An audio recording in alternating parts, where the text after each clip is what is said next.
কোনো গাড়ি ক্ষতি করবি না।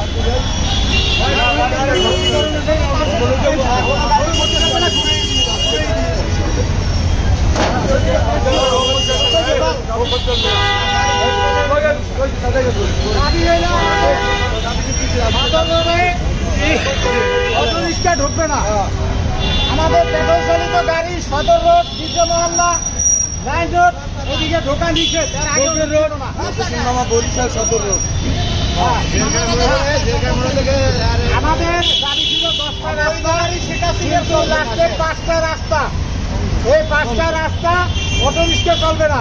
পেট্রোল চালিত রিক্সা শ্রমিকরা তারা অত্যবাদী এই অটোরিক্সা চলাকালীন আমরা 1 থেকে 150 টাকা ভাড়া মারতে পারি না।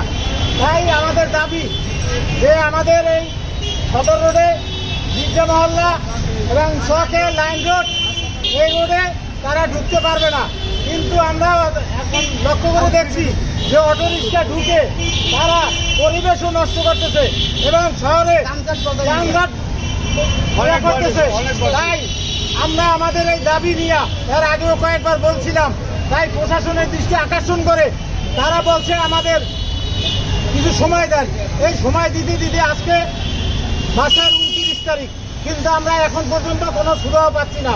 তাই আমাদের সামনে আগামী সোমবার, রবিবারে মিটিং আছে, এই সোমবার আমাদের 2 তারিখ সোমবার 2 তারিখে আমাদের এই কর্মসূচি সফল করার জন্য সর্বস্তরে পেট্রোল চালিত রিক্সা শ্রমিক ভাইরা এই যথাসময় টাউন হল চত্বরে আপনারা উপস্থিত হয়ে আমাদের দাবি আদায় করে আমরা ছাড়বো ইনশাআল্লাহ। তাই আমাদের এই দাবি নিয়ে আমরা প্রয়োজনে সিটি কর্পোরেশন অফিস ঘেরাও করব, প্রয়োজনে ডিসি অফিস ঘেরাও করব, প্রয়োজনে সার্কেল অফিস আমরা ঘেরাও করব। এই আশাবাদ ব্যক্ত করে আপনারা কেউ উশৃঙ্খলা না করে আপনারা এই দাবির প্রতি সমর্থন রাখে সামনে সোমবার 2 তারিখ আপনারা সবাই উপস্থিত হয়ে আপনাদের দাবি আদায়ের লক্ষ্যে আপনারা উপস্থিত হবেন। এই কামনা করে আমি আমার বক্তব্য দীর্ঘায়িত না করে এখানেই সমাপ্ত করছি।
Kita dari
গাড়ি পুরাই দিবে